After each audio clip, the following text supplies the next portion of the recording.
Jour 7. Donc on s'est levé tôt, on a tout idée, j'ai fait un peu. Donc ce qu'on va essayer de se faire là, c'est on va aller se faire un magasin Daiso. Il paraît que c'est une sorte d'action. Ping, on va manger et on ira peut-être chez Olivion parce que hier soir du coup il fermait.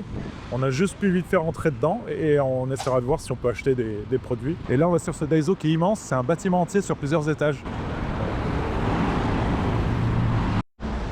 Et voilà, on y est. Allez, on va voir ce que ça vaut. Ça, c'est trop drôle.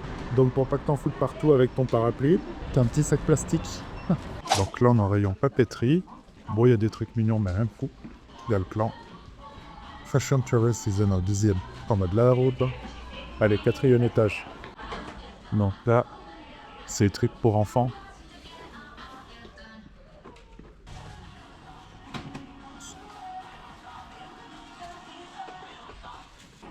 C'est des tout petits étages en fait. Donc cuisine céramique, on s'arrête pas non plus. Oh, sur le retour, on prendra les ascenseurs. Hein. Oh, c'est l'enfer shopping là.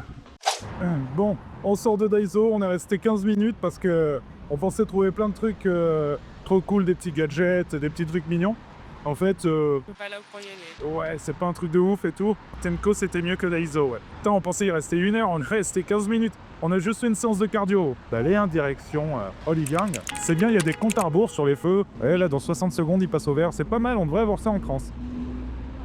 De Oliviang, on a fait quelques achats là. Et on est reparti chercher. Hein. Et donc, ce qu'on va faire, on va essayer d'aller manger dans un resto qu'on a repéré. Mais je sais pas s'il faut une réservation, on va voir. Et puis voilà.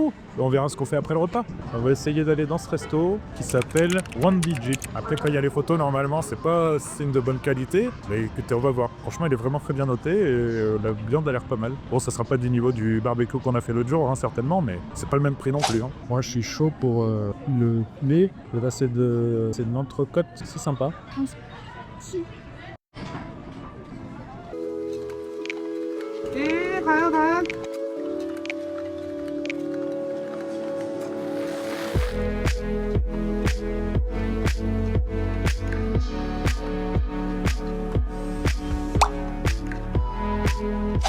Bon, le temps ça s'est un petit peu calmé, là il pleut quasiment pas, et donc là on se dirige à Itaewon.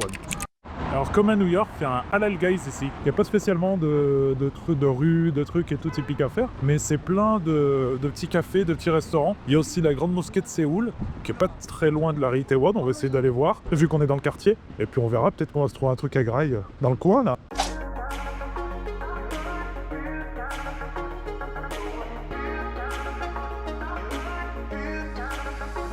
Pour ceux qui mangent halal, là, autour de la mosquée, bon, je pense qu'on en a vu ailleurs dans Séoul, hein, mais autour de la mosquée, là, il y a plein de magasins, en fait, qui sont halal, des restaurants, des petits supermarchés. Mais après, quand je dis, nous, on est à Myeongdong, il y en a plein de restos où on a vu écrit halal. Enfin, c'est pas la majorité, mais on en a vu, quoi, facilement.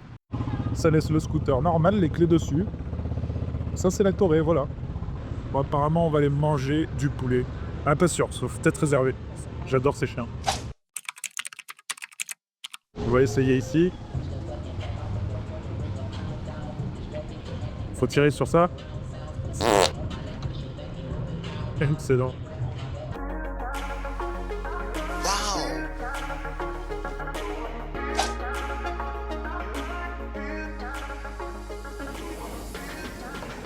Le TTO Boki, donc avec le cheesecake, un œuf. Annette, un peu de ça, si on nous a dit que c'était épicé. C'est bon? Ouais, c'est frappe à ton nom. Ah ouais? À ce point-là? Et c'est très épicé? Et là, le burger vient d'arriver.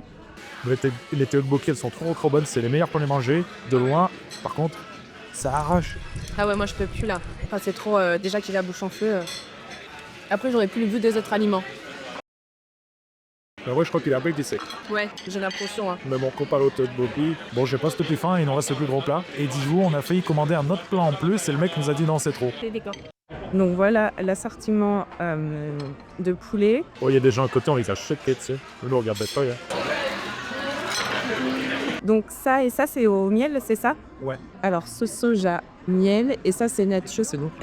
Un petit côté caramélisé, là. Ouais. Petit peu de pinceau, délicat. Très conciliant, c'est épicé aussi. Franchement, c'est trop bon. Mais je pense qu'on va finir. Donc on va rappeler David, on va lui dire, gros, ramène-nous notre plat, on t'a pas demandé de nous calmer. En plus, on en a pas trop cher là. On a pour 96 000. Ça va. Ça met, franchement, c'est pas cher pour le truc qu'on a pris. Hein. Non, ouais. On a pris ça, normalement c'est pour 2. On a pris le burger en plus, on a pris un cocktail et on a pris le plat de tteokbokki avec fish cake, etc. Ah, ça va. Tu savais combien ça fait 65 euros. Ouais. Ouais, quand on commande 4 menus à McDo, Ouais, on s'en sort pour le même prix.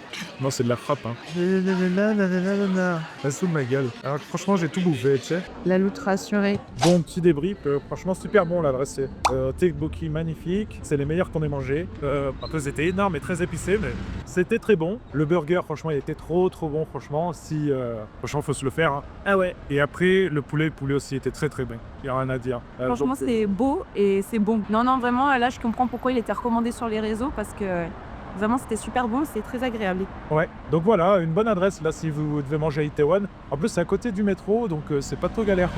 Ouais. Donc c'est à côté du métro, c'est le métro 6 qu'on a pris, c'est l'arrêt Itaewon. Et c'est la sortie 3. Alors, du coup, je vais vous montrer un peu ce qu'on a acheté à Olive Young. Donc là, c'est les produits nettoyants. Donc, il y a une huile et un baume. Et ça, c'est une mousse. Donc, en fait, là, c'est les numéro 1. Enfin, lui, c'est le numéro 1, la crème Magno, depuis plusieurs années. Celui-là, c'est le baume numéro 1. Et celui-là, il était recommandé aussi. Ensuite, là, c'est le toner, le sérum, le Skin 1004. Après, de Toriden, donc on a le sérum. Ensuite, j'ai pris 3 crèmes qui sont bien utilisées par les Coréens. Donc, il y a la crème Toriden, donc qui correspond pour toutes les peaux. Après, il y a celle-ci et Aestura. Elle, c'est elle qui est numéro 1 top vente. En fait, chaque année, Olive Young, ils font un classement des produits les plus consommés, les plus vendus par les Coréens. Et en 2024, ça, c'était cette crème-là.